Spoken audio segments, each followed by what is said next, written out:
In this river, you have 3 ways to cancel your subscription to breathing. The crocodile is the express lane, the mosquito is the slow lane, but this is the wild card. It looks like an overinflated rubber bath toy, but it has the moral compass of a wood chipper. And it kills more people than sharks and lions combined. I'm even going to show you its propeller maneuver. It's a biological function so nasty, I'm legally obliged to tell you to put down your lunch right now. The PR department for this animal deserves a raise. They convinced the world that this is a ballerina in a tutu. In reality, it's a 4,000-pound biological hydraulic press. It does not want a hug. It wants to turn your canoe into a toothpick and you into a past tense noun. This is a hippopotamus. Let's look at the science that makes it a nightmare. Let's start with the speed. Looking at a hippo, you see a creature with the aerodynamics of a chest freezer. You assume they're slow, but that fatal assumption will end you. Think of it as a fat kid in gym class who suddenly runs a 4-second 40 just to take down the class bully. Here's how it works. Hippos don't really swim. They're too dense. They literally run the bottom of the river and launch themselves upward like a torpedo. On land, they move their 4,000 pounds at 30 kilometers an hour. That's faster than you no matter what you're thinking, and no matter how much pre-workout you chugged this morning. If it comes down to a foot race, your survival rate is 0, my man. That's why I call the hippo the rotund rocket. But I think we can do better than that. Drop a more accurate name for a 4,000-pound homicidal tank down in the comments. Best one gets pinned. Now, let's talk about the weaponry.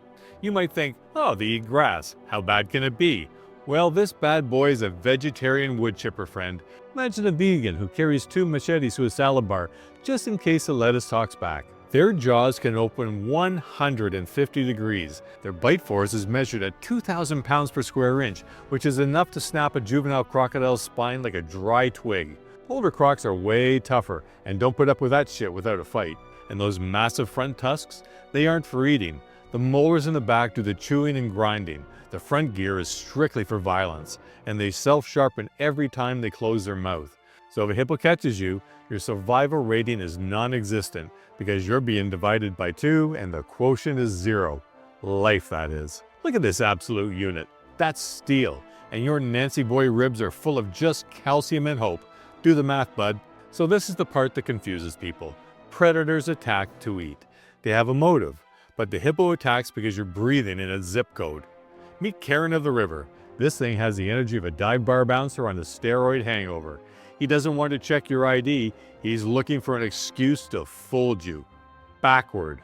Hippos are incredibly territorial in the water. They will capsize small boats just because the boat exists, and they're responsible for an estimated 500 human explorations per year in Africa. Let's put that into perspective.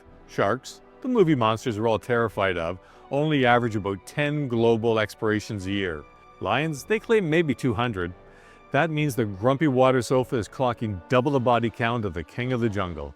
Right now, I think we have to dial back the hostility and move into the stank of the thing. Remember I promised you the propeller maneuver? Here it is. So they don't just mark territory. When they crap, which is a lot, they spin their tails when they're doing it to spray biological sludge 10 feet in every direction. It's literally a shitstorm. So listen to me. We joke about these murder cows, but the reality is the hippo is the most dangerous large mammal on Earth.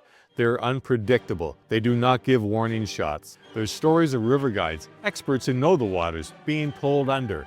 The hippo doesn't just bite, it thrashes. It drags you to the bottom and holds you there. It's a terrifying, suffocating way to have your subscription to breathing canceled. So if you're on this MBZ at night and you hear a deep, rhythmic grunting echoing off the water, don't investigate that. That is the sound of the river that will soon be claiming you. Nature's beautiful, but nature does not care about you. Respect the river, stay in the boat, and stay away from the wiggly-eared water tank. Or don't. I'm not your dad, and I'm also not the one that's going to fill out the paperwork for your estate. Until next time, see ya.